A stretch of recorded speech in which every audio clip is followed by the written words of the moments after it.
Wait. Yeah. She quickly recovered, sat up and smiled and asked, "How did you like the lunch?" I turned over and looked skyward and told her it was delicious as well as different.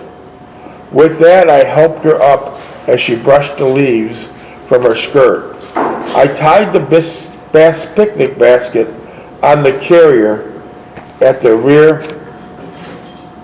of the bicycle and waited for her to lead onto the road.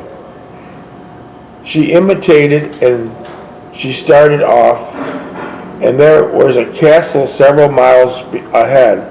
At that point, we would turn around and start back at home. How big was the castle you seen? Castle? You said there was a castle. Oh, probably 200 feet high. How old do you think it was? I would say 150 years old, all stone. Was it occupied? No, I don't think so, no. Do you think it got damaged during the bombings? The roof come off, I think. They just put a flat plywood on top, and that was it. We came across Pinkton Castle, which in later years was to become the home of Graham Sutherland Art Gallery. The one thing that I quickly observed in my stay at Wales was there are literally thousands of castles scattered throughout the region, each with its own history and nuance. Yeah. We toured the castle quickly, and I presume Jean was impressed to its history and significance. After a while, we went back on the highway, this time heading south, back to Haverfordwest. I marveled at Jean's stamina and for what she must have traveled a good 25 miles to this point, and she did not indicate the slightest inclination of fatigue. I thought I was in fairly good shape, but whatever Jean was conditioned by, the Army was missing a sure thing and not adopting a schedule. Well, that's what I did. They go with bicycles. They didn't walk. They just exercised. No cars. And regiment, and it's very young. So that's why they're in such super shape, Yeah. because they would always Bicycles. be on foot or bicycle, Yeah. and no cars. No cars.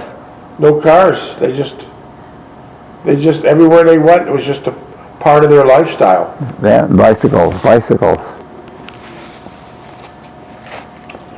It was fast approaching dusk, and we hurried along, as we did not want to ride after dark, ensuing blackout. Jean was most concerned, as there was no lights installed on the front of her bicycle. Only a small, insignificant reflector on the rear fender. Again, I could occasionally see large groupings of bombers and their fighters escorters overhead, all heading for the Channel and eventually the continent.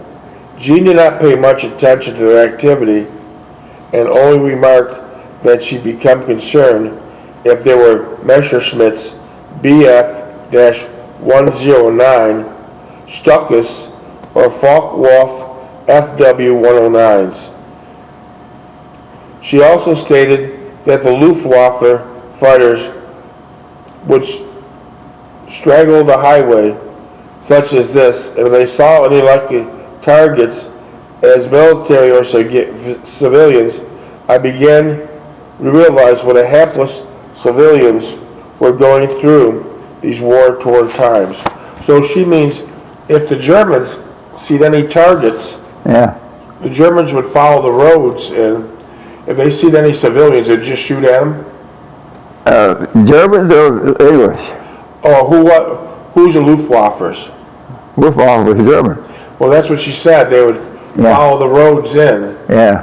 and if they seen any targets, did that mean that you were shooting? Well, Americans were looking for targets? No, the Germans were looking for targets as they're They're flying. looking for American targets. Yeah. American or English. Yeah. So that's what she said she was concerned with. We finally reached down and walked our bikes the last quarter of a mile to the cool down and not to enjoy coming darkness relatively safely in a similar surroundings.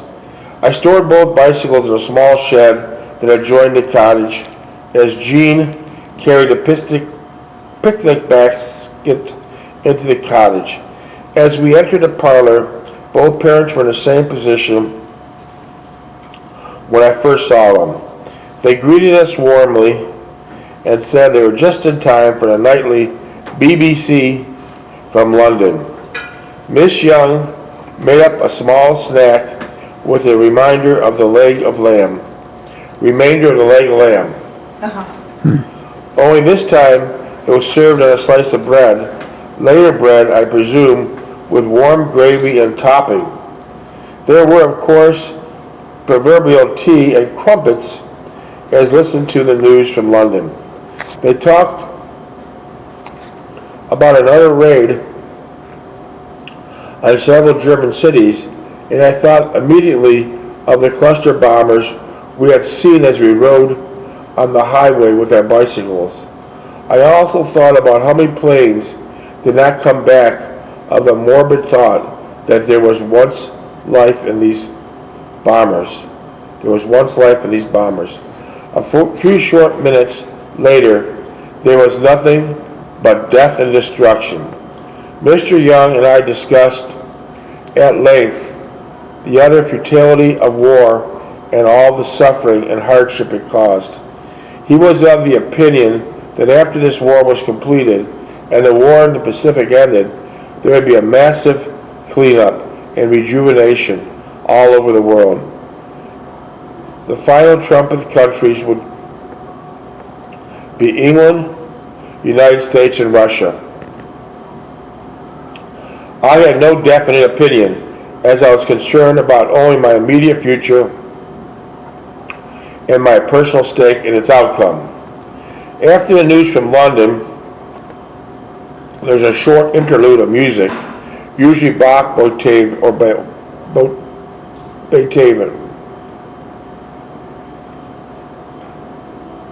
I was surprised when Jean would give up a running commentary on a particular music at any time. She would announce this was Bach's Christmas Overture, the Third Symphony, and Beethoven's military music, such as a March in C or D. I asked Jean how she would be familiar with that type of music. She answered rather nonchalantly that she played the organ in church for some years until she got bored with playing the same hymns each time at service. She also stated she had a deep interest in organ works and choral preludes, especially Bach and Beethoven. I listened to a complete silence. What a gifted person she was, yet not displaying this gift outwardly or pretentiously in a pompous manner. There were no bravado here, and she spoke of the great composers, only a great admiration in her voice, as if she was speaking about a close friend or even a parent. Noting that she had piqued my interest, Jean let her enthusiasm for the subject take over her innate discretion. She began injecting analysis in some of Beethoven's sonatas by saying that one particular score indicated that it should be played sweetly, but often it played and also a bit harshly. She also went into some discourse on the difference between a horse trot and a gallop. Go on. She also went into some discourse on the difference between a horse trot and a gallop in the contrasting rhythmic patterns in the third movement of the Tempest Sonata.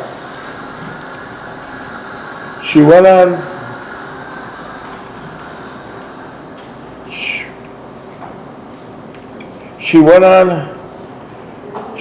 to state that it's customary to assign individual characters to each of Beethoven's 32 sonatas. Beethoven singles the characters of each movement right at the beginning. She gently interjected as if she's talking about a cake recipe or street direction. Huh. When she was paused as if for encouragement to continue, I inadvertently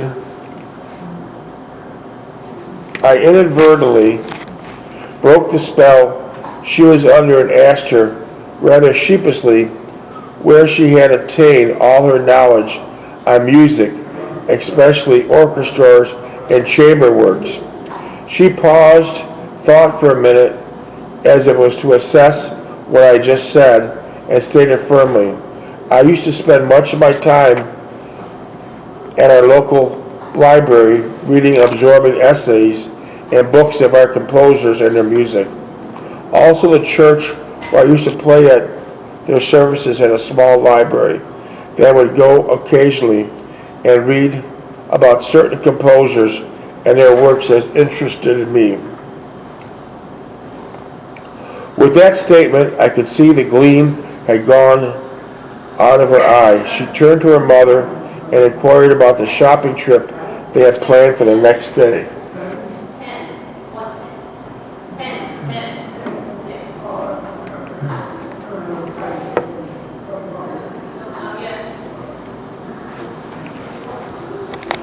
I felt bad, ill at ease in what I thought I believed was a misstatement on my part, and that Jean on the defensive as she began to screen her emotions regarding her obvious deep love for music. This was the one and only rift in our relationship during the entire time I knew Jean. I tried countless times to make amends for my indirections, but to no avail. I discovered a chink in her defensive armor, and it would taunt us for the remainder of the time we had together. I overheard Miss Young discussing with Jean their shopping appointment the next day, as Christmas would soon be upon them and they had some last-minute shopping to do. I felt strange to talk of Christmas as there was no snow, and especially nothing to suggest of the coming of the holiday. No street decorations, and certainly the cottages were not decorated outside with the brightly lit lights and strings.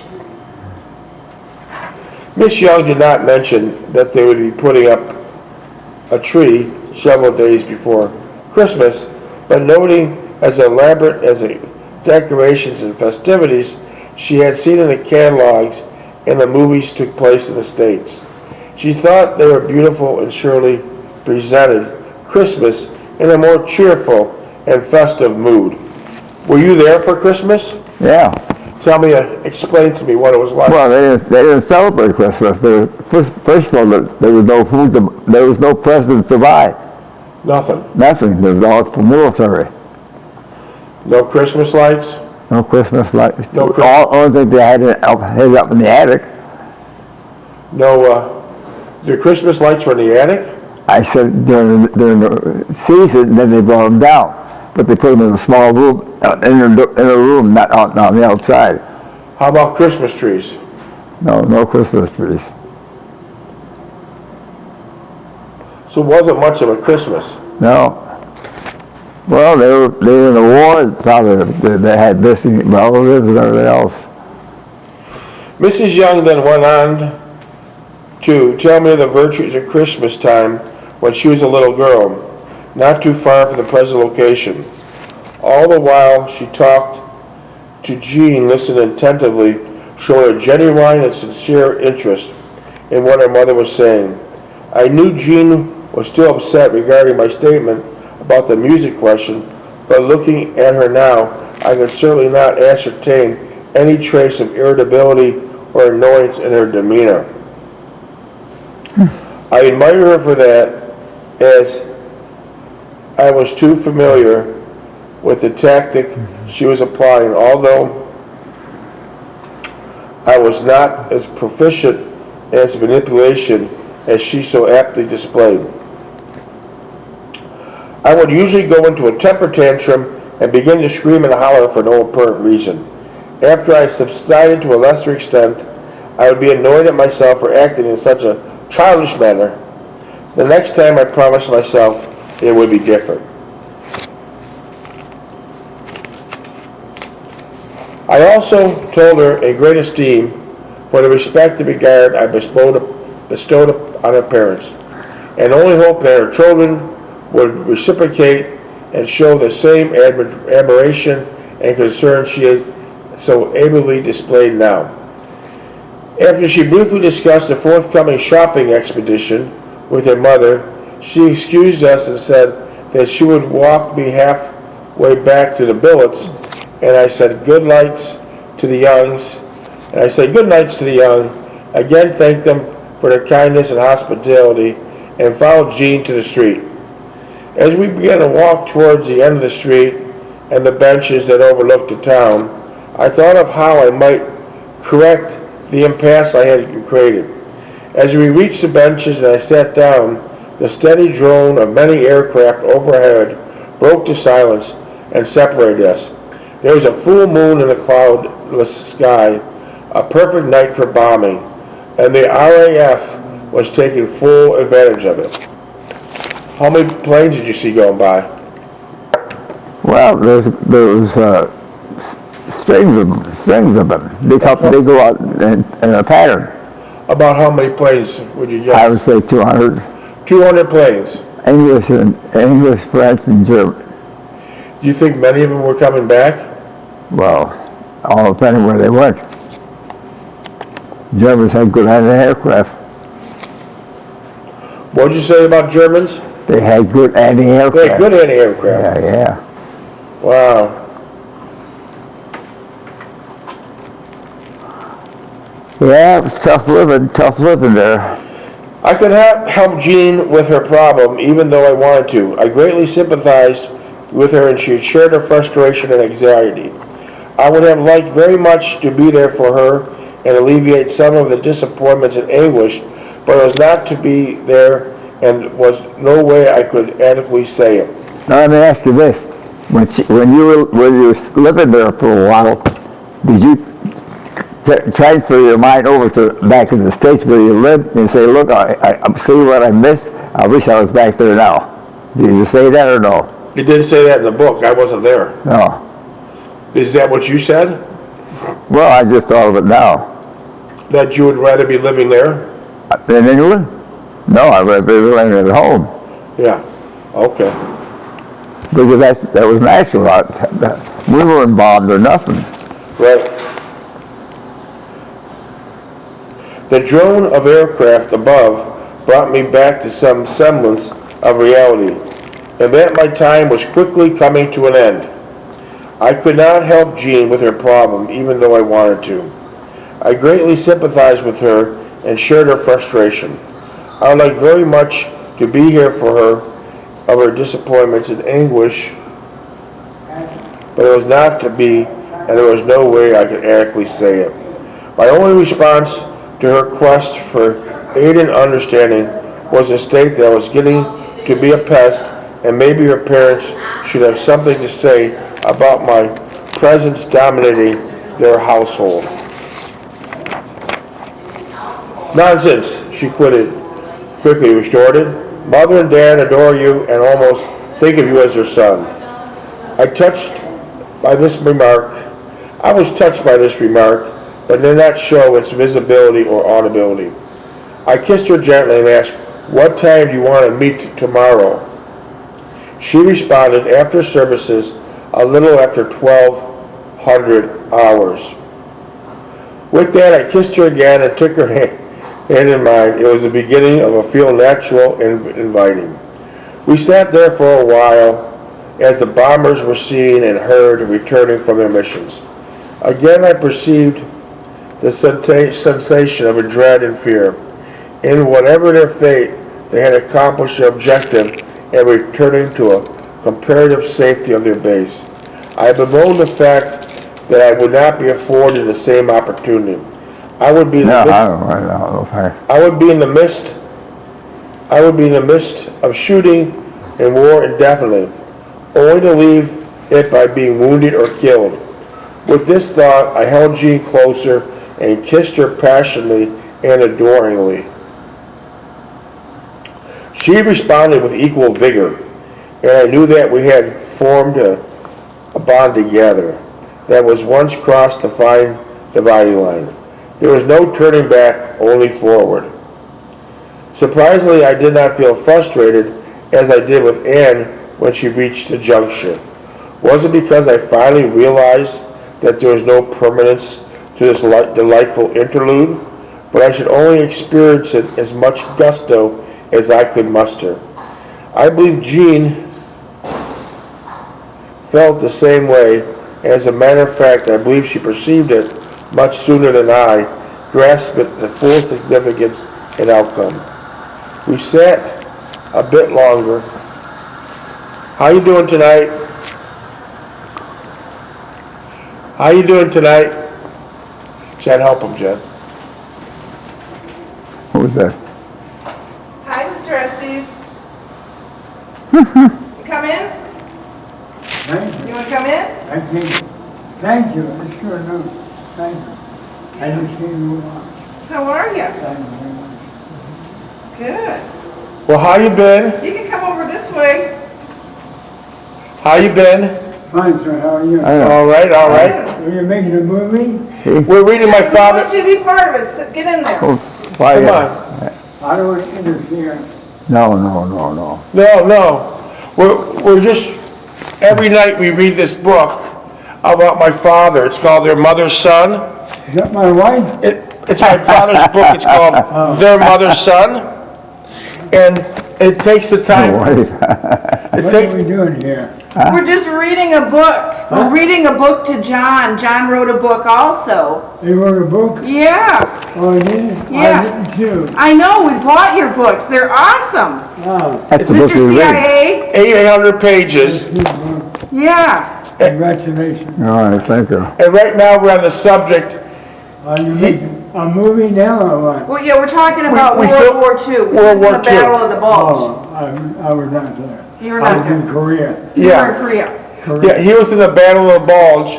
And he's in Haverfordwest right I'll now. come around that.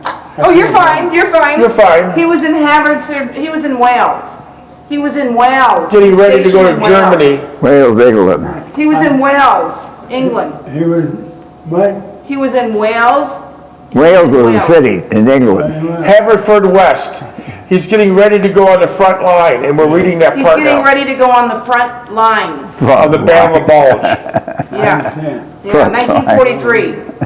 Good for him, he's a 1943. 1943. good American. Yeah, and you were too. How old are you He doing it? wounded? Three Yeah, times. 3 times they shot him up. Three times? Yeah. I was wounded also, Were you? Where'd you get shot up at? in Korea. Oh, wow. Yeah, he was shot up at the Battle of the Bulge. Banner, Battle of the Bulge, he got shot up. Battle of the Bulge. Yeah. I don't want to interfere. Oh, you're fine. You're fine. You're fine. And so I read this book every night, and we go over I see. his efforts to the I war. wrote a book, Yeah. We should read your book to you too. That'd be fun. you what? We should one night read your book too. Well, actually, I'm retired from CIA, Yeah. and both books are actually actual operations. Yes. I turned into a novel. Wow. That's nice. But we should read some of your book to you, and you can tell us more about it. Well, I will, indeed. That would be fun. My name is John Estes. Yeah, I know your name, Mr. Estes. You're Yeah. his Check it. daughter? Yeah, daughter. Daughter-in-law. Oh, well, Yeah. that's right. Yeah, your daughter is much prettier than you. You got a good sense of humor. Yeah, you do. Yeah. At least he's honest. I'm supposed, I just sit in for a Oh, minute? yeah, sit. Listen. Okay. I'm just reading the part where he's in Haverfordwest, getting ready to go to the Battle of the Bulge. Okay. He's still visiting the townspeople. He's visiting the townspeople. This morning, beginning Sunday, our only standard procedure option to march and chow in formation, as no stragglers were allowed, just to saunter down the street to the mess hall. As I was hungry, I got up to dress in my fatigues several minutes before the formation formed outside in the street.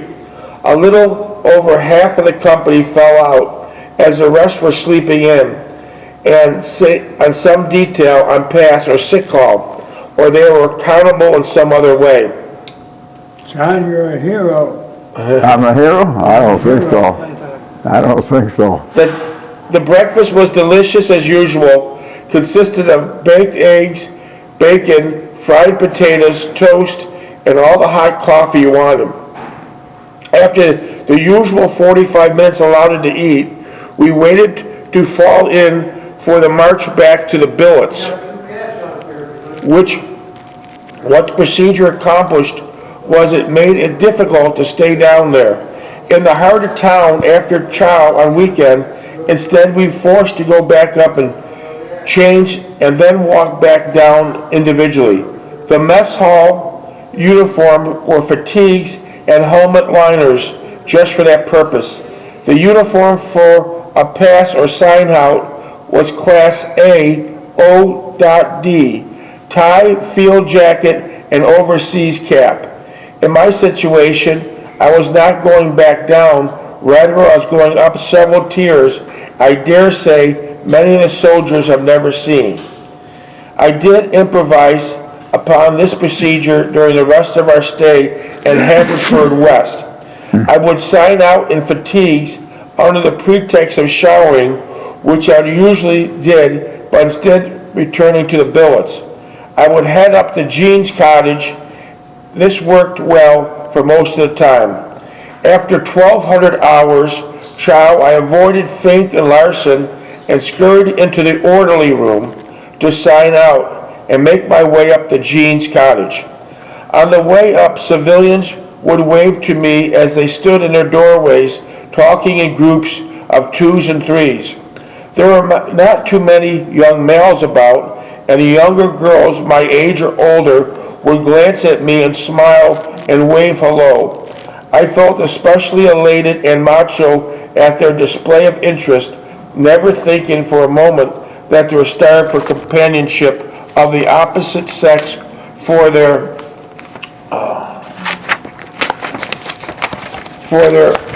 own age. I thought naively that it was uniform or individual wearing it.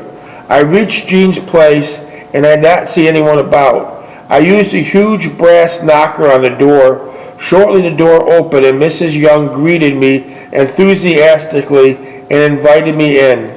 She first offered me a cup of tea as I accepted. She told me that Jean was still dressing and would be out momentarily. Mrs. Young informed me that Mr. Young was out on an errand and would be back shortly.